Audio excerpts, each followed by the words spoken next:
porque la obra de Cortázar precisamente se presta para otra cosa. No sé si tanto la personalidad de Cortázar, no estoy tan seguro que le hubiera venido casi como nosotros, sin saber qué va a surgir de cada uno de nosotros, pero sí su obra, ¿no? Que permite el juego, lo imprevisible, el cambio, la posibilidad de reestructuración. Y bueno, de eso vamos a tratar, y nos gustaría que de alguna forma poder entablar un diálogo con ustedes a través de preguntas. Por eso no hace falta que esperen el turno de preguntas como se hace en las presentaciones formales. Si alguien quiere hacer algún comentario o alguna pregunta sobre algo que estemos hablando en ese momento, les pido que por favor levanten la mano, y así lo hacemos en forma más entretenida. Por más que estemos tan altos aquí, a ver si podemos hacer una conversación más general. Bueno, en la mesa está, creo que ustedes lo saben, la profesora Carmen de Mora, que es profesora de literatura en la Universidad de Sevilla, Nieves Vázquez Recio, que es profesora en la Universidad de Cádiz. Bueno, yo soy uno de los comisarios de la exposición que está, creo que abajo, no sé bien dónde estamos, que se inauguró hoy, y bueno, Dolly Onetti, que tuvo la posibilidad de conocer a Cortázar, y además su marido, Juan Carlos Onetti, otra de las grandes voces de la literatura hispanoamericana, también lo conoció, así que ella va a compartir con nosotros algunas anécdotas, y con gusto contestará lo que ustedes quieran. La propuesta que a mí me parecía que podríamos comenzar era, si les parece, es que cada uno, que Nieves, que Carmen, nos diga, digamos, qué es Cortázar para ellos, o qué es Cortázar, ¿no? En pocas palabras, para empezar a hablar, como si fuera simple, de hecho, como si fuera otra pregunta engañosa, que parecen simples pero son muy complejas. Bueno, ¿quién sale al ruedo primero? Bien. Ponte el micrófono. Sí, porque tengo muy bajo. ¿Se oye bien? Sí. Bueno, yo quiero empezar felicitando a los organizadores de la exposición y de esta mesa, porque verdaderamente hay que agradecerles lo bien que lo hacen, el haber traído no solamente la obra de Cortázar a esta fundación, sino la obra de Borges, y yo espero que sigan trayendo muchas más, porque nos encanta que vengan de vez en cuando a Sevilla y nos sorprendan con estas magníficas exposiciones.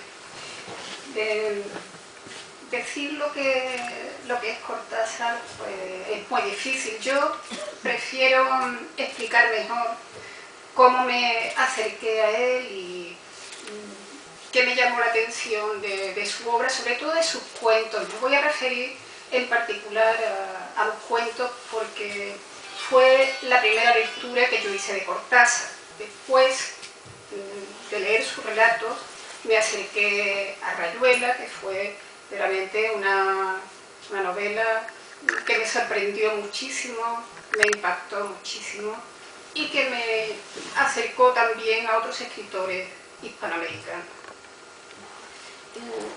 Hay que agradecerle a Cortázar, a Onetti, a Borges, que hayan elevado el género cuento al rango que ha alcanzado con ellos, porque hasta ese momento, con algunas excepciones que todos conocemos, como la obra de Maupassant o la obra de Edgar Allan Poe, el cuento en las letras hispánicas no tenía esa categoría que podía tener una novela, y sin embargo ellos le dieron un nivel que no tiene nada que envidiarle a grandes novelas. Entonces, cuando leí los cuentos de Cortázar por primera vez, me impresionaron muchísimo. Todavía recuerdo la repugnancia que me produjo, además de sorprenderme, por supuesto, muy positivamente, un relato como Circe, el de esa muchacha que elaboraba bombones y se los daba a probar a sus novios, les metía dentro cucarachas trituradas. Yo cuando leía aquello, la sensación que recibí de asco, todavía la conservo nítida en la memoria. Quiero decir esto porque los cuentos de Cortázar se han quedado grabados, creo yo, en la memoria de sus lectores, y esto es algo que pocos escritores consiguen, que un texto se quede ya grabado en la memoria para siempre. Y esto no era una facilidad de la escritura de Cortázar, sino que era un elemento bastante elaborado. Cortázar, además de crear cuentos excepcionales, escribió una serie de reflexiones interesantísimas, algunos aspectos del cuento breve y sus alrededores, sobre lo fantástico, del sentimiento de no estar del todo, etc., donde dejó sus reflexiones sobre el cuento. Y recuerdo que en el cuento breve y en algunos aspectos del cuento, él habla de la importancia que le concede al lector. El lector para Cortázar era el último eslabón en la cadena de la creación. Y para llegar al lector había que tener la habilidad de crear a través de la escritura puentes que llegaran hasta ese hipotético lector. Y eso, decía él, se consigue con la intensidad y con la tensión. Es decir, tenía que crear una atmósfera adecuada que envolviera al lector, que lo sacara de su situación real, de su cotidianidad, y fuera capaz de sumergirlo en el relato, en la historia. Bueno, esto él lo contó también de otro modo en Continuidad de los Parques, que hace una historia precisamente con esta idea, con la capacidad de sumergir, sacar al lector de su mundo e introducirlo en el texto. Es uno de los aspectos de la escritura de Cortázar que a mí más me llama la atención y que creo además es la causa de por qué es un escritor que ha llegado a tantos lectores, que los lectores se han apropiado y han conseguido identificarse con su literatura. No es solamente el reconocimiento de la calidad literaria, que la tenemos también con Borges, pero esa capacidad de crear puentes con el lector, que fue uno de sus máximos logros, creo, sobre todo en los relatos, pero también en la novela, en Rayuela, es un aspecto de la creatividad de Cortázar que a mí por lo menos me gusta muchísimo, ¿no? Y admiro muchísimo, lo aprecio, porque creo que es una cualidad que pocos escritores alcanzan. Y en fin, no quiero tampoco decir más, creo que esta idea, la que he elegido, es bueno, voy a empezar también felicitando a los comisarios de esta exposición porque me parece que es magnífica. No sé dónde han reunido tantísimo material, aunque ya nos conocemos desde hace mucho tiempo, no dejan de sorprenderme. Y también rechazando el academicismo, ¿no? Aunque hayamos estudiado un poco a Cortázar, yo creo que, si les soy sincera, es que a mí Cortázar me cambió la vida. Para mí no es un escritor cualquiera y no puede serlo, es que no lo puede ser. No sé si para algunos de ustedes alguno de ustedes vivió o ha tenido esa experiencia con Cortázar. Yo leí a Cortázar en el antiguo bachillerato, en una clase de filosofía, donde un profesor nos hizo leer La noche boca arriba. Y el descubrimiento de ese cuento a mí me produjo una gran convulsión personal. Pertenezco a una generación que se hizo mayor, bueno, que fue teniendo uso de razón justo a la muerte, bueno, un poco después del muerto Franco, ¿no? Esas lecturas eran de muy principio de los años 80, y la lectura de ese cuento a mí me hizo ver un mundo distinto, ¿no? Es decir, entender la realidad de una manera completamente diferente. Así y todo, yo había estudiado ciencia pura porque me gustaba la ciencia y estaba estudiando medicina. Les cuento esto no por ser yo autobiográfica, que se no les digo, porque Cortázar me marcó definitivamente. Y estudiando medicina murió Cortázar. Y yo entonces estaba loca por Rayuela. loca que yo me quería ver a la maga y a Horacio en todos los rincones de la ciudad de Cádiz, que es donde yo estudiaba medicina. Y entonces en mí se creó una especie de colapso mental, porque yo decía, bueno, sí, porque yo decía, estoy estudiando medicina, pero en realidad lo que quiero es estudiar literatura y ser escritora y ser como Cortázar y estar en París, y entonces dejé la medicina. Quiero decir, lo dejé por Cortázar, bueno, obviamente lo dejé porque yo no tenía vocación de médica, ¿no? Pero la muerte de Cortázar fue para mí como una especie de señal de que yo me estaba equivocando, de que ese camino no era verdadero, y creo que realmente su muerte y aquella muerte que yo viví casi como si fuera de un familiar mío, lloré profundamente porque, ahora retomo la palabra de Carmen, yo creo que Cortázar ha tenido la habilidad de establecer un puente muy profundo con el lector, y yo sentía como que Cortázar era alguien de mi familia o alguien con el que alguna vez podría hablar. Su muerte de alguna manera me dejó como huérfana, ¿no? Y con esas ganas de cambiar una vida que yo, bueno, que acababa de iniciar en la medicina, pero entonces estudié letras. Y bueno, estudié letras y uno se va metiendo en un mundo que a veces no le gusta. Y otra vuelta de tuerca, cuando ya se acercaban los 40 años que iba a cumplir, decidí que yo tenía que volver a Cortázar, que era por lo que yo había estudiado letras. Y esto es totalmente personal, ¿no? Pero les digo por qué ese escritor para mí significa algo. Cortázar, insisto, no es un escritor cualquiera, ¿no? Sino que es una convulsión constante en mi vida. Y entonces, como se acercaban los 20 años de su muerte, decidí proyectar una idea de una especie de homenaje en Cádiz a Cortázar, y a partir de ese homenaje a Cortázar también se cambió mi vida, ¿no? Porque me volví a donde yo era de joven, ¿no? De más joven, retomé viejos sueños, escribir, no académico, sino escribir de verdad, conocí a Carmen, conocí a mis amigos, conocí luego a Dolly, fui a París, conocí a Aurora Bernardes, fui buscando los pasos en las huellas de Julio Cortázar, y otra vez me cambió la vida. No sé qué me deparará el futuro, ¿no? Les hablo con total sinceridad. Y bueno, su literatura para mí es una literatura que, a pesar de las modas que parece que Cortázar, a veces hay gente como que se desdice de Cortázar, ¿no? Que se arrepiente de lo que me gustó, Rayuela. Yo no me arrepiento para nada. Yo he escuchado a compañeros de mi generación que ya tienen 50, como diciendo, oye, Rayuela, oye, no sé qué. No, Rayuela es Rayuela, y los cuentos de Cortázar son cuentos inmejorables. Bueno, creo que están dentro del canon para siempre de la literatura, no solo en español, sino en la literatura de todos los tiempos y todas las lenguas. Y es un escritor que siempre está por releerse y redescubrirse. Y hay algo en él que, viendo esta exposición, me parece que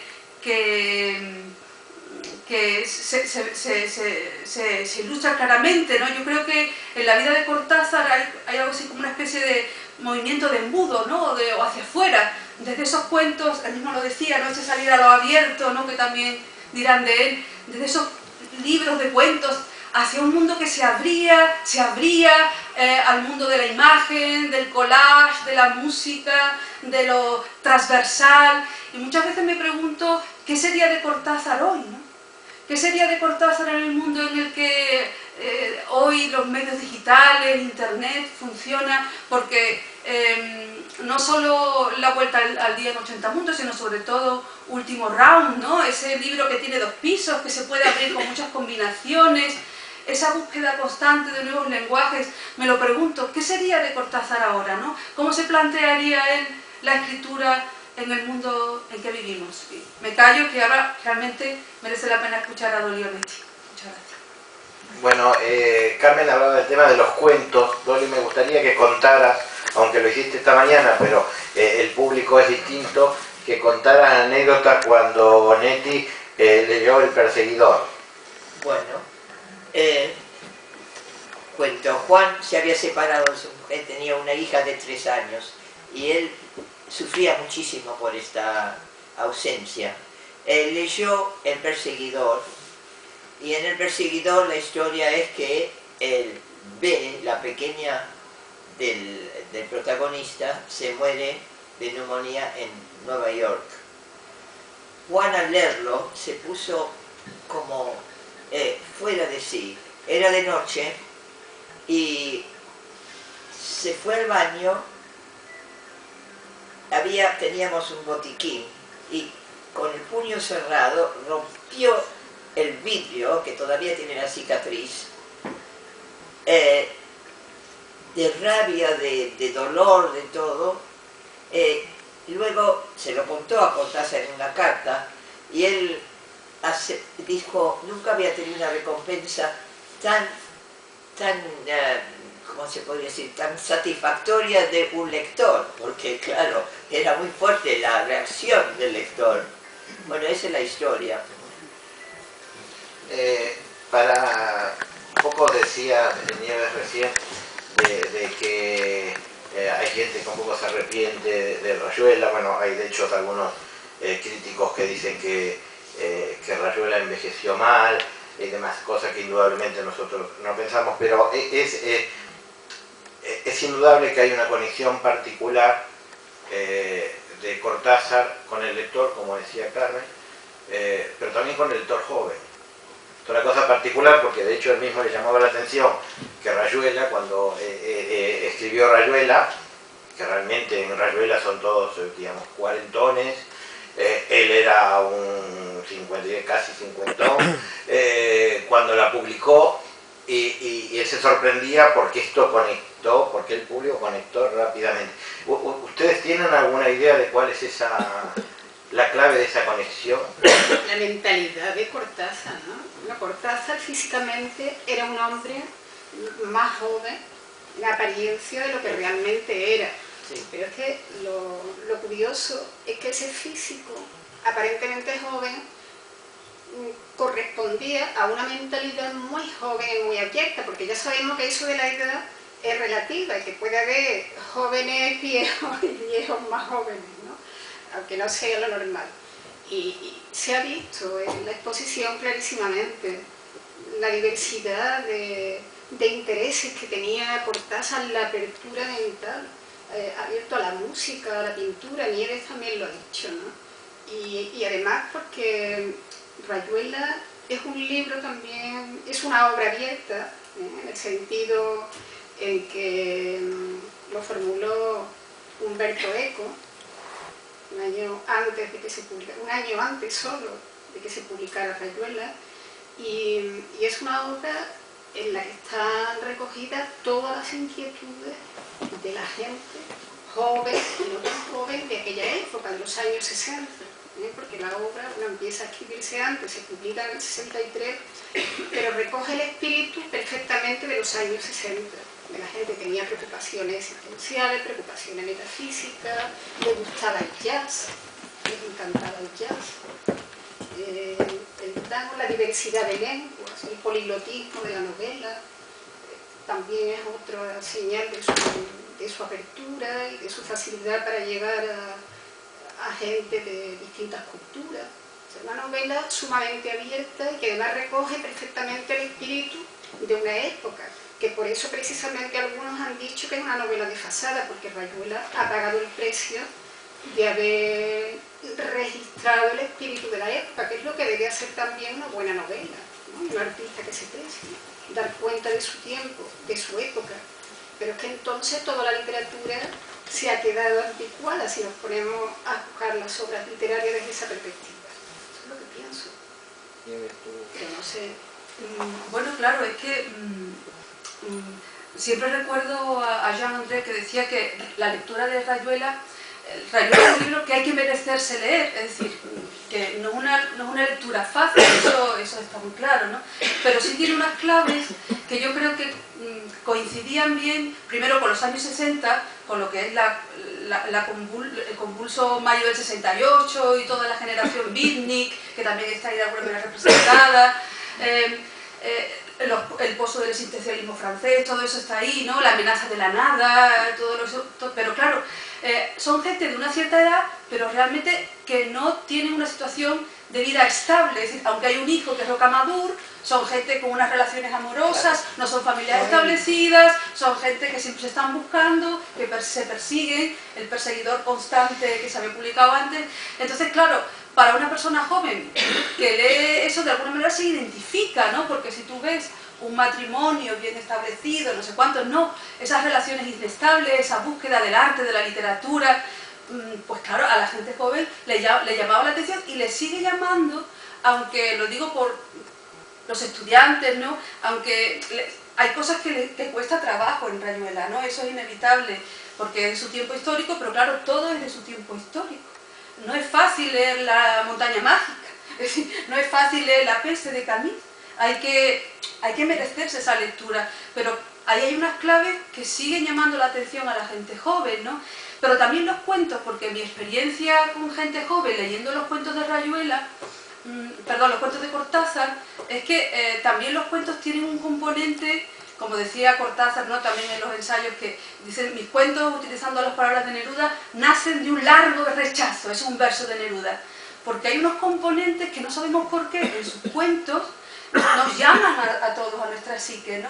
Tienen ahí un significado que incluso la gente más joven se sigue perturbando por Casa Tomada, por los cuentos de siempre de Cortázar, Circe. Cualquiera de esos cuentos tienen un misterio, tienen un sentido simbólico que es atemporal, y a la gente joven le sigue perturbando mucho, ¿no? Además de Rayuela, y por supuesto los cronopios, ¿no? Los cronopios, ¿sabes? ¿Lo leo?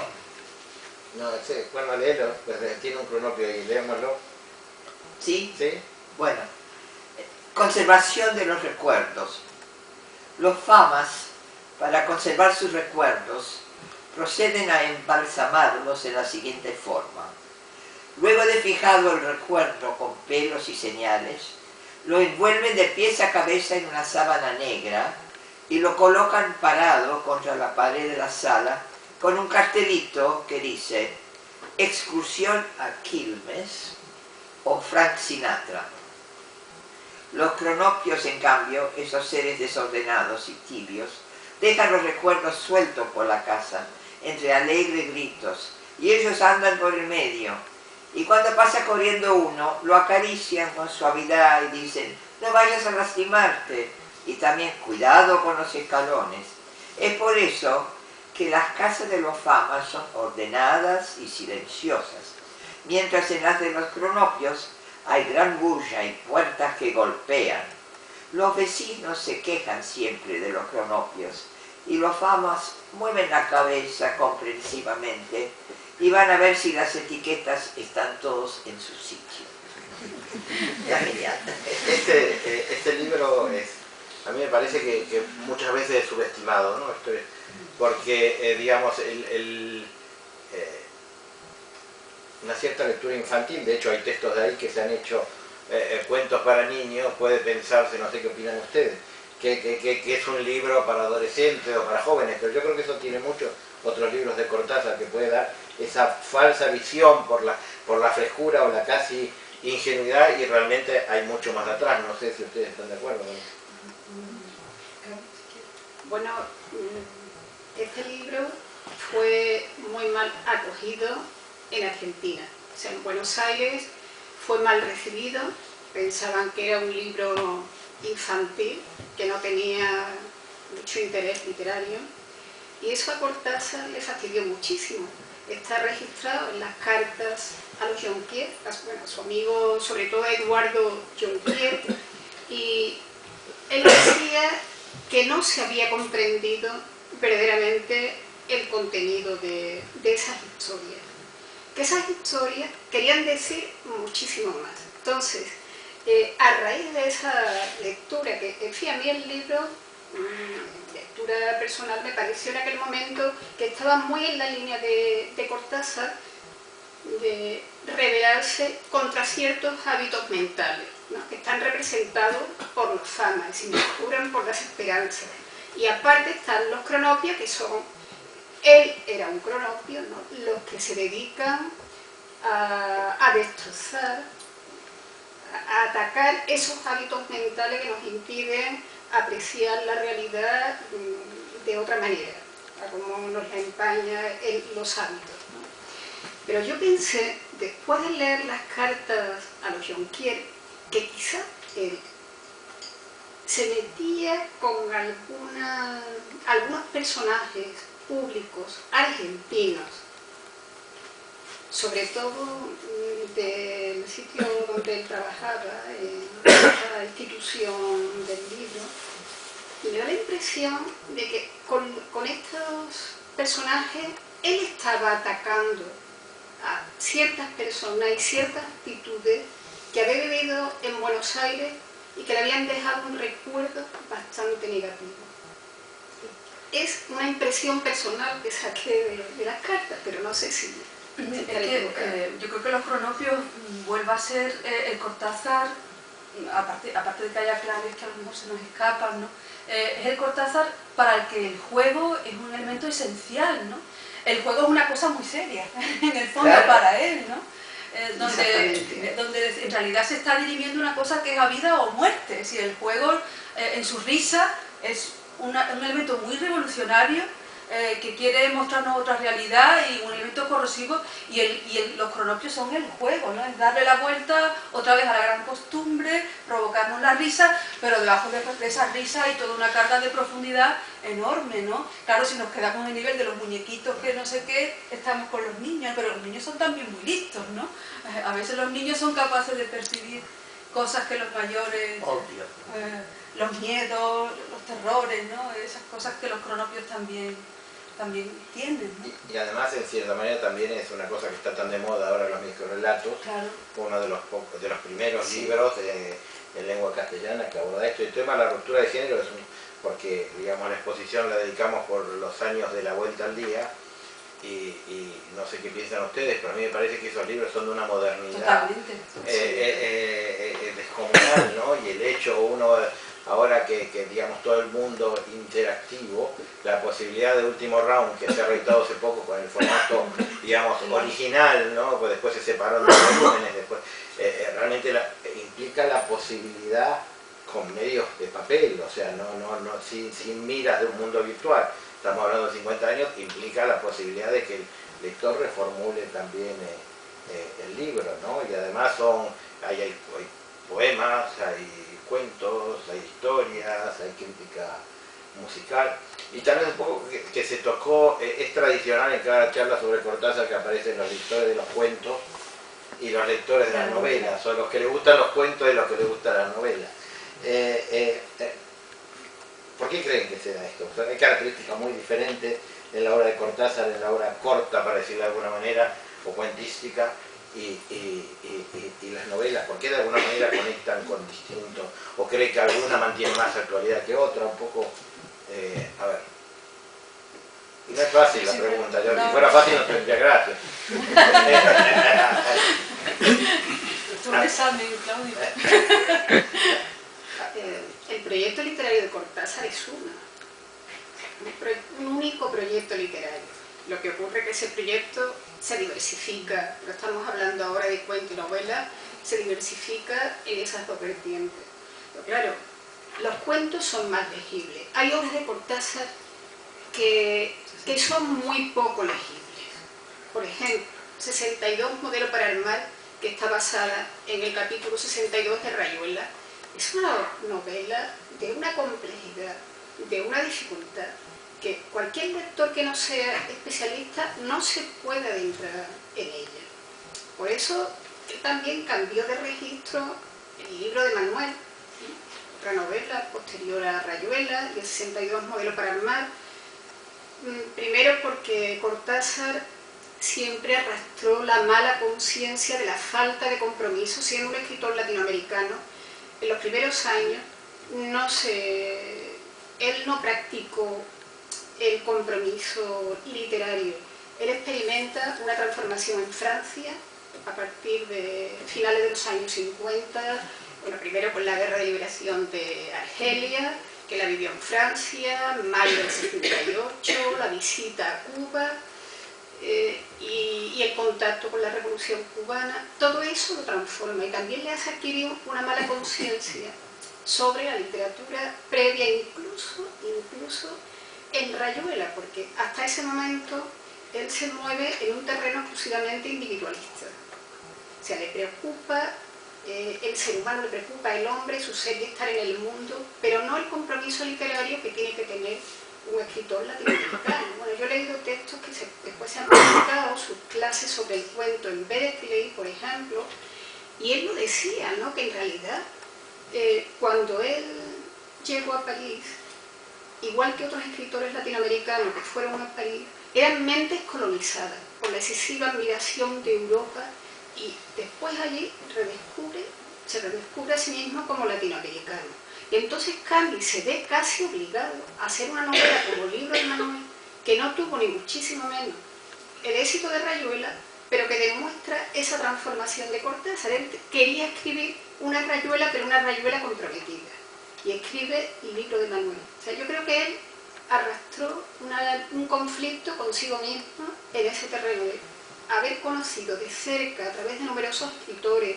de las experiencias vividas en Europa y también en Latinoamérica, haber conocido el compromiso y entonces cuestionar buena parte de su literatura anterior, cosa que no me parece justa, porque el escritor escribe a pesar suyo, dice muchas cosas, ¿no? Yo creo que es verdad que hay un mundo de Cortázar que en su aparente diversidad y su complejidad es un mundo que desde casi el principio está muy sólidamente construido, porque a mí me sorprendió mucho cuando leí las novelas anteriores, por ejemplo, a los premios que se publicaron después de la muerte de Cortázar.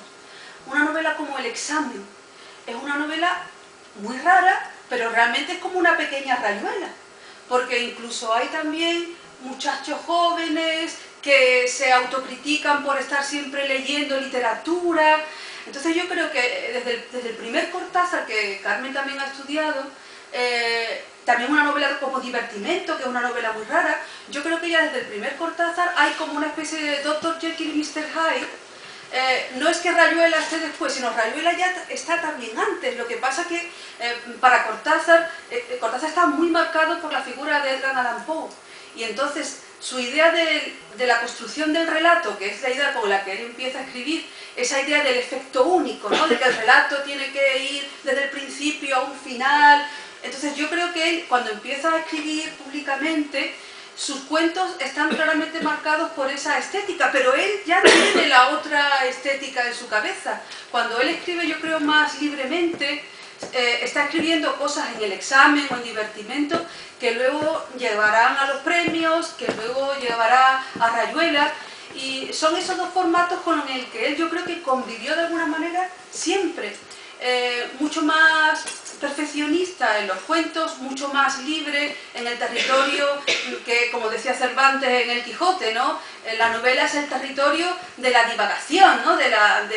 Donde cabe todo, ¿no? Esa es la novela desde la forma más antigua cervantina, ¿no? El territorio de la divagación, de la inclusión. Y me parece que esas dos figuras están, de todas maneras, cuando se leen sus cartas, allá por el año 55, antes de publicar Las armas secretas, que es del 59, él confiesa que está harto de escribir, dice él, cuentos perfectos, lo dice él, ¿no? Estoy harto de esto, ¿no? Estoy harto de escribir cuentos que sean esa píldora, esa forma caracolada. Él necesita como realmente darle salida a esa otra parte de su yo, que siempre había estado y que corría mucho más libremente, ¿no? Y yo creo que empieza otra segunda fase de Cortázar, él lo mismo lo dice, ¿no? A partir del Perseguidor, y que luego irá a, por ejemplo, terminará con Diario para un cuento, ¿no? Que es ese territorio en el que el cuento y la novela empiezan a hermanarse, la novela en ese sentido de territorio muy abierto. Y claro, esa perfección milimétrica que tiene un relato corto no lo puede tener una novela, pero ni Rayuela ni ninguna otra novela, ¿no? Porque una novela es un ejercicio de tensión en larga distancia que no permite esa perfección que algunos lectores gustan de ver en los cuentos de Cortázar. Vuelvo a repetir, ¿hay alguien que quiera hacer alguna...? Sí. Yo, sobre lo del compromiso político que estaba diciendo antes, que yo quería conocer que, porque él iba mucho a Cuba, pero era amigo del Zamalima, de Berto Padilla, que después tuvieron problemas allí con el régimen. Él ¿cómo compaginaba eso? Ser amigo de esta gente que tuvo tantos problemas después con Bueno, yo creo que él lo compaginaba de la mejor manera que podía, ¿no? Indudablemente admiraba a Lezama Lima, tenía una relación personal, pero yo creo que el caso de Padilla, por ejemplo, que lo hemos señalado abajo porque es un punto, digamos, que hay que hablar, no sé si todos conocen el caso de Padilla. Padilla publicó un libro, Fuera de Juego, que está en la primera edición abajo, en el año 68, si no recuerdo mal, y recibe el premio de la UNIAC en un jurado donde estaba José Lezama Lima, pero los organizadores de la institución no estaban de acuerdo porque lo consideraban contrarrevolucionario, ¿no? Entonces es una situación rara en el cual se otorgó el premio, pero no se le dio el viaje que tenía el premio. El libro iba con una inserción de la UNIAC que decía que consideraba que el libro no era adecuado y demás, y en este caso Cortázar firma la primera carta cuando años después, en el año 71, lo detienen a Padilla, firma la primera carta pidiendo, digamos, explicaciones de alguna manera. Y cuando, digamos, el caso sigue aparte, hay 62 intelectuales que mandan otra carta que prácticamente implica la ruptura con el régimen, y Cortázar no se suma a esta segunda alternativa y escribe un texto de policrítica en La Hora de los Chacales, o a La Hora de los Chacales, ahora no recuerdo exactamente, que publica en Casa de América, donde él justifica, en cierta manera casi con un poema, por qué no está eso, ¿no? Yo creo que lo que él tenía, digamos, él defendió el contenido del libro, no le pareció que era contrarrevolucionario, pero entendía que era el momento de que si se cargaba las tintas sobre eso, se iba a cargar las tintas sobre la idea del régimen que él, digamos, compartía, ¿no? Entonces, en ese caso, en mi opinión, no sé qué piensan ustedes, es que se tragó un sapo, para, digamos, de alguna manera. Yo creo que desde luego, porque además defendió el libro, él no estaba de acuerdo con la situación, pero le pareció que cargar las tintas en ese punto era darle elemento, digamos, al imperialismo o como se llama. El compromiso político es una cosa rara, ¿no? Realmente raro. Que dice Carmen, yo estoy de acuerdo a medias, porque en realidad el escritor de la generación de Cortázar no tiene compromiso político en Latinoamérica. Cortázar era del 14, como era Adolfo Bioy Casares, por ejemplo, cercano a Manuel Mujica Lainez, digamos, otros autores. Los autores que empiezan a tener el compromiso, salvo excepciones, son escritores nacidos en la década del 20, como García Márquez, digamos, una... no estás de acuerdo. En los años 70 ya sí. Sí, pero en los años 70 lo que yo me refiero, que los escritores, la mayoría de los escritores de la generación de Cortázar, siguieron sin tener compromiso político. El caso de García Márquez, por ejemplo. Pero García Márquez que nació en el 28, sí, 14 años menos. Pero literariamente funcionaba, era un coetáneo. Sí, pero yo creo que digamos, a mí me parece que hay una cuestión en su personalidad diferente. No creo que sea una cuestión... él decía en una entrevista el otro día, cuando armamos estas exposiciones, ponemos grabaciones para incluirnos, y él decía en una entrevista, ya siendo mayor, que él se consideraba que era más joven que cuando era joven, ¿no? Se produce un movimiento inverso a la mayoría de la gente. Si uno lee las cosas del compromiso político, es un compromiso muy ingenuo. Yo los invito a leer la carta digamos, que le envía a Jean Andreu, donde habla de Nicaragua. Es un compromiso con la ingenuidad de un adolescente, cuando tenía casi 70 años, ¿no? Y en su vida también va eso. Idealizó, y además, de cierta manera, digo, normalmente siempre se decía que una persona se vuelve conservadora cuando es mayor, pero este cambio también lo acompaña en su vida. Se separa de Aurora Bernardes, digamos, donde tiene una relación estable, ordenada, donde produce la mayor producción literaria. Tiene una relación de muchos años muy compleja con René Corbelís, digamos, una militante furibunda que Dolly conoció. Entonces, de cierta manera es esto. No sé qué opinan ustedes. A mí me parece que hay una cuestión, más allá de social, hay como una cosa personal que cambia en él, ¿no? Yo creo que él tiene una inquietud, no sé a quién le escuché decir que realmente Cortázar era un utopista, es decir, que él realmente creía en las utopías. Y ahí tenéis la carta, en la semblanza imagen de Julio Cortázar, el texto de Alberto Padilla, donde él habla realmente después que se ha enterado de que ha muerto Cortázar y rememora, y lo hace de una manera tierna. Dice, solamente al final Cortázar adquirió ese lenguaje severo del marxismo, porque realmente era, yo creo que era un inocente, no sé cómo explicarlo, ¿no? Claro que no era tonto, yo creo que él advirtió claramente las amenazas del totalitarismo, pero sopesaba, creo yo, la balanza de una manera utópica, las posibilidades revolucionarias, y también Cortázar es hijo de su tiempo. Ahora queremos que todo el mundo haya vivido Cortázar es hijo de su tiempo, y yo creo que eso explica en gran parte su necesidad de utopía, ¿no? Igual que constantemente quería cambiar, yo creo que eso se inserta, pero yo creo más bien en una visión más bien poética, creo que... Claro, a mí es que lo que me choca es que él que admiraba tanto al Lezama Lima, y que el Lezama Lima que estaba allí condenado al ostracismo, ¿no? Y lo que me... Sí, sí, además que eso es así, es que Pero choca, ¿no? él criticaba el autoritarismo del régimen de Fidel. Lo que ocurre que él prefería el totalitarismo de izquierda al totalitarismo de derecha. Yo no lo veo tan ingenuo, tengo que decir directo. O sea, él descubre tardíamente el socialismo. Entonces se replantea su vida anterior, su relación con la política en la etapa anterior, y él reconoce que, por ejemplo, en Buenos Aires, con sus amigos, se reunían en los cafés y hablaban de política, sobre la Segunda Guerra Mundial, sobre la Guerra Civil Española, que todos eran antifranquistas, es decir, eran demócratas, pero sin embargo era gente que se ocupaba de sus cosas y no se metía en política. Entonces sufre ese cambio, experimenta ese cambio en Francia, porque en Francia había un ambiente político bastante revuelto, como digo, a raíz de la cuestión de Argelia, y después con mayo del 68 se impregna de todo eso y decide cambiar y decide tener un activismo social de cara a Latinoamérica que hasta entonces jamás se había planteado, le da un cambio de rumbo a su vida. A mí no me parece que eso sea una ingenuidad. Vargas Llosa decía que era un ingenuo, pero sabemos también cuál es la...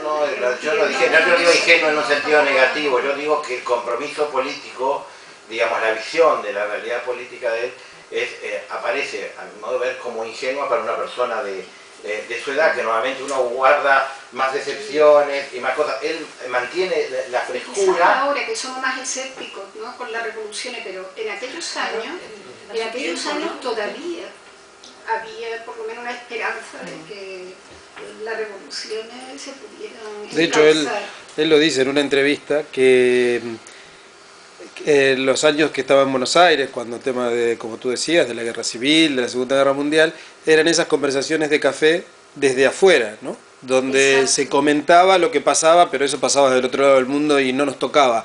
Y en un determinado momento él se da cuenta que si puede ayudar en algo a la sociedad es metiéndose directamente, personalmente, en la colaboración de la forma en que sea, apoyando a sus ideas. Y ahí es donde también va a escribir el libro de Manuel, que él sabe que no es una obra literariamente buena desde un cierto punto de vista, pero que él lo necesita hacer por una cuestión de un compromiso político con determinada gente, ¿no? Y escribe el libro sobre Argentina, la Ampara Cultural, de Nicaragua tan violentamente dulce. Es decir, él siente la necesidad de hacer algo que antes no había hecho. Y su identidad como latinoamericano, el tema de la identidad siempre es peliagudo tocarlo, pero él lo dice, que él se descubre como latinoamericano en París. Entonces decide actuar en consecuencia y preocuparse por los acontecimientos que estaban teniendo lugar en Latinoamérica, que algunos eran muy importantes, lo que ocurrió en Argentina, lo que ocurrió en todo el Cono Sur, en Chile. Y además con una implicación personal de la cual no sacaba ningún rédito como escritor, sino al contrario, él se exponía, ¿no?, jugándose personalmente, donando sus derechos de autor al pueblo nicaragüense, el de Nicaragua tan violentamente dulce, o participando en proyectos como Chile Le Dossier Noir, con la denuncia de las situaciones contra el pueblo chileno de la dictadura de Pinochet, ¿no? Tiene una postura realmente en lo personal que no era una posición, bueno, yo digo esto y no, se jugaba en lo físico, ¿no? Viajó 8 o 9 veces a Nicaragua, hasta cuando ya estaba enfermo. Eso habla de un compromiso más allá de lo ideológico, ¿no? Sino en lo personal directamente. Sí, para redondear, antes de pasar si hay otra pregunta, yo creo que un poco la clave, digamos, cuando investigamos todo el tema del caso Padilla y demás, unas declaraciones de Mario Benedetti, que fue, digamos, de los intelectuales que no rompieron, digamos, con el régimen de Castro, para mí fueron muy claras. Él dijo que, bueno, que no era momento para individualismo, ¿no? que lo importante era el proyecto colectivo, ¿no? Y yo creo que es eso, no es que hubiera una bala esto, pero bueno, pero esto es más importante, aunque tengamos que pagar ciertos costos, ¿no? ¿Alguna otra pregunta? Bueno, mientras que si ustedes tuvieran que diseñar un poco la idea de alguien que no leyó a Cortázar, digamos, ¿cuáles son los mejores caminos o cómo empezarían? Porque, digamos, hoy se planteó a la mañana, siempre lo hablábamos antes, digamos, hacemos exposiciones, se publican libros, ¿cómo hacer que el nuevo público se acceda a eso? En el complejo producción cortasariana, porque, digamos, como decía Carmen, es muy diversa, tiene muchas ramas. Pero no sé, ustedes como profesoras, ¿cuáles serían las pistas a seguir para mí? Yo creo que con Rayuela, para la gente que ha empezado, que no ha leído Cortázar, Rayuela no empezaría yo por ahí. Yo empezaría con los cuentos, con los cronopios. Bestiario sigue siendo un libro iniciático, pero hay otros muchos. Es decir, yo empezaría por sus cuentos, quizá a lo mejor por los cronopios, o otros cuentos, y luego llegaría a Rayuela. Bueno, yo tengo una asignatura en que he incluido Rayuela. El problema es que son muy pocas clases, ¿verdad? Y es un libro que necesita más, pero estoy segura de que, no por mí, por supuesto por Cortázar, algunos de esos estudiantes van a leer, de hecho están leyendo ya Rayuela, pero elegiría los cuentos, porque los cuentos creo que siguen teniendo muchísimo efecto en los lectores, que impactan mucho, impresionan mucho, porque te desconcierta, te descolocan. Es un maestro del cuento y es un buen comienzo. Dolly, el último, creo yo, encuentro que tuvieron Juan y tú con Cortázar fue el de la Casa de Prego, ¿no? Exactamente, sí. Bueno, esto es interesante porque para los que no, Omar Prego Gadea es un periodista uruguayo que por la dictadura se exilió, periodista y escritor uruguayo, acá me corrigen, que por la dictadura militar se radicó en París, ¿no? Prego es un personaje importante en este juego, entre otras cosas, porque ustedes vieron en la exposición, hay una nota que Cortázar publica, se llama El pueblo Onetti, cuando la dictadura militar uruguaya mete preso a Onetti, al director de la revista Marcha y a todo su grupo por premiar un cuento de Marra digamos que consideraron pornográfico. Es Prego el que le comenta principalmente a Cortázar de la detención de Onetti y escribe esto. Y además va a ser también Prego que lo visita Cortázar en los últimos tiempos y da lugar a un libro, digamos, muy importante de diálogo que se llama La fascinación de las palabras. Sí, sí, sí. ¿Por qué no nos contás un poco ese encuentro que hubo en la casa de Prego, que estaba Cortázar con su última mujer? Cuéntanos un poco de eso. No, ahora que me hablas del cuento de Juan, que fue tan... él tiene una sobrina, Juan tiene una sobrina que él adora, y ella estaba en la playa en Montevideo, toma el diario y ve la cara de su tío y abajo dice pornógrafo. Entonces no lo podía creer, porque no sé si saben, pero era un cuento en que se hablaba de que habían matado a un torturador. Y bueno, había unas cosas un poco fuertes, es verdad, pero... Y marcharon todos presos. Juan, por suerte, no estaba en el lugar donde lo fueron a buscar a las 4 de la mañana, casi rompiendo la puerta y con las culatas de los fusiles. Le hubieran puesto ¿cómo se llama? La Capucha. la capucha, y lo tuvieron 4 días encerrado en una pequeña celda, que casi se vuelve loco. Bueno, estuvo 3 meses. Bueno, fuera de esto, la historia de esa noche fue muy linda, porque yo vi la película de Cortázar, no la tienen, ¿no? Cuando está caminando. Sí, pero no. En el documental de Bauer que hay abajo hay unos fragmentos. Hay fragmentos, sí. Cortázar caminando a grandes zancadas por todo París, ¿sabe? Una visita a un acuario, por el Sena, es hermosísimo. Y Juan lo miraba como diciendo, pobrecito, ¿no? Porque lo querían agarrar a él para hacer lo mismo, ni loco, ¿no? Ahí charlamos muchísimo y yo creo que para Juan, creo que casi el último. Pliego escribió un cuento muy lindo, totalmente en estilo de Cortázar. ¿Les gustaría a ustedes? Porque parece Cortázar, en que estamos todos los 6 personas yendo por la calle de París, todos perdidos, buscando un lugar de encuentro. Y la atmósfera de Cortázar está muy bien, Pliego es muy bueno. Y luego, cuando Pliego estuvo muy mal, como los dos estaban en París, los 2 latinoamericanos, los 2 escritores, él lo visitaba todos los días y lo iba a ver, y cuando le preguntaba, ¿estás bien? O si estaba cansado, escuchaban música clásica. Los 2 eran muy avisados en música, pero de Brahms, Mozart. Creo que Cortázar habla mucho de música clásica en su obra, sí. Y si no, Pliego había llevado una grabadora y grabó todo lo que le contó, que es muy importante, fueron las últimas semanas de él. Y bueno. En esa reunión estaba Carol Dunlop también, ¿no? No, Carlos se había muerto. No. Cuando Cortázar murió... No, me refiero cuando en el encuentro en la casa de Pergó. Sí, claro. Hay una foto ahí en la famosa exposición que pusieron los 2 chicos. Que está la Dunlop con él, sí, era hermosa. Y le estaba sacando, íbamos por la calle y yo le sacaba fotos todo el tiempo. Bueno, era muy buena fotógrafo también, sí. Bueno, en ese encuentro fue cuando Onetti había sacado Decimos hablar al viento, y le regala un ejemplar, y hay una carta de Cortázar en el cual le dice que otra vez el mismo libro y diferente libro, ¿no? Sí. Y le elogia ese cuento.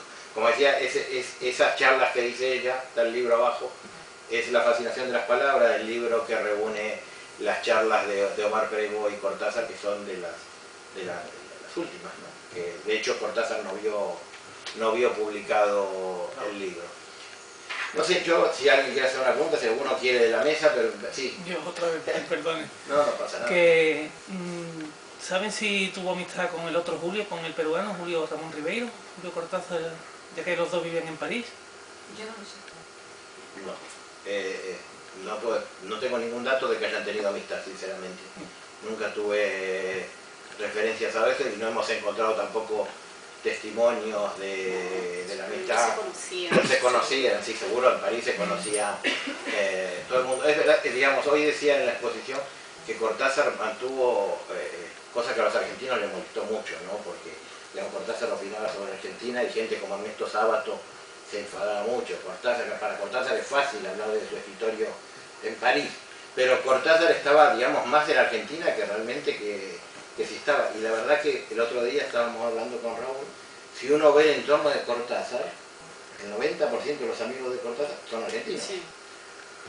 Julio Silva, nunca me fui de la Argentina. John Gier, Daniel Devoto, Tomás Celo, Torres Agüero cuando estuvo en París.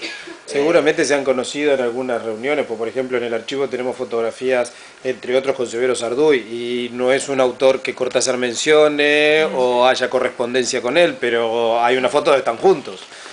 Bueno, también hay una foto de Severo Sarduy con Onetti, que está de rodillas besándole la mano. No, yo no he visto eso. Yo creo que, digamos, el entorno más cercano de Cortázar es un poco el que hablamos. Julio Silva, indudablemente, Saúl Yurchevich, su mujer Gladys Angieli, Tomasello, que también lo acompañó, hizo libros con él y lo visitó al último tiempo, Arnaldo Carveira, que le cortaba el césped en la casa de Señón.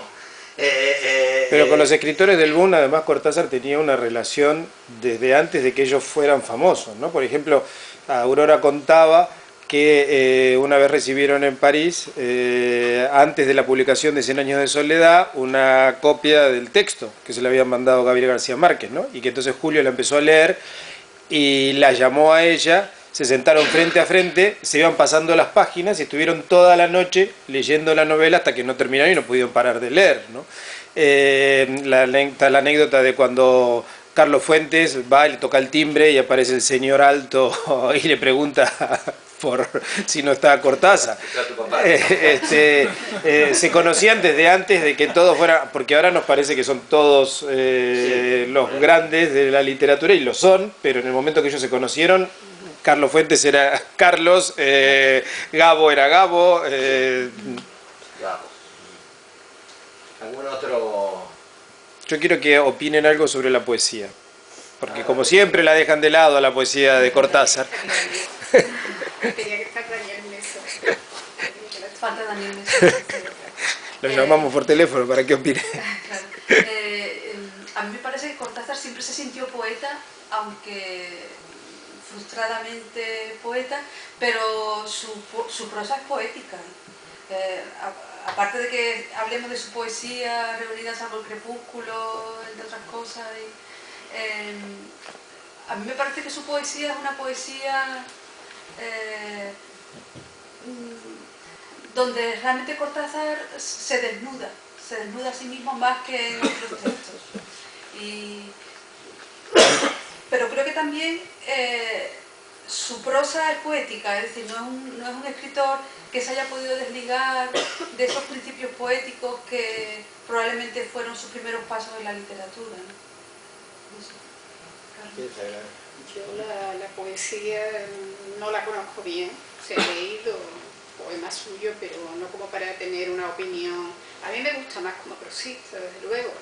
Conozco que son poemas trabajados, con una calidad, algunos temas que trabajan la prosa o motivos, ¿no? Sobre todo también los trata en la poesía, como el tema de Grecia, muchos poemas dedicados a Grecia, poemas amorosos, algunos, Peri Rossi dice los poemas a Cris, ¿no? Que se los ha dedicado a ella porque se enamoró cuando la conoció, entonces ha dejado constancia, como tú bien dices, de experiencias personales en esa poesía, pero a mí personalmente no me ha llamado tanto la atención como para ocuparme a fondo de la poesía. Pero, por ejemplo, hablando de Salvo el crepúsculo, es muy interesante también, yo creo, como el Cortázar ya en su crepúsculo, también necesita quitar las barreras entre prosa y verso, ¿no? Como esos textos en prosa, yo creo que son un combate contra la forma lírica en el sentido más tradicional, y ese desdoblamiento a mí me parece muy interesante y también muy, aunque la transferencia de género ya es muy antigua, ¿no? Pero me parece que está muy en lo contemporáneo de cómo hoy se entiende la poesía, no versos, sino esas partes de prosa de Salvo el crepúsculo, a mí me parece magnífica, ¿no? Yo creo que en un libro anterior que también pasa eso es Prosa del Observatorio, ¿no? Me parece un libro con una poética... También libros que son tradicionalmente considerados de prosa, como Buenos Aires, Sí. Que es un libro confeccionado por él, porque nosotros tratamos de marcar esa diferencia. O sea, hay libros en los cuales a un fotógrafo le escribía un texto introductorio o un prólogo, y hay libros, digamos, concebidos con los dos materiales, como es el caso de Buenos Aires, y ahí también, supuestamente un libro de prosa, pero aparecen muchos textos poéticos, ¿no? Bueno, ¿alguien más o cerramos? ¿O clausuramos la sesión? Bueno, muchas gracias, pero antes de terminar, como hicimos la otra vez, a mí me parece importante, tenemos la imagen del autor en muchos sitios, pero también la voz, ¿no? Y bueno, lo conocemos vos, Cortázar tiene una calidez tan especial en su voz que realmente nos parecía importante para cerrar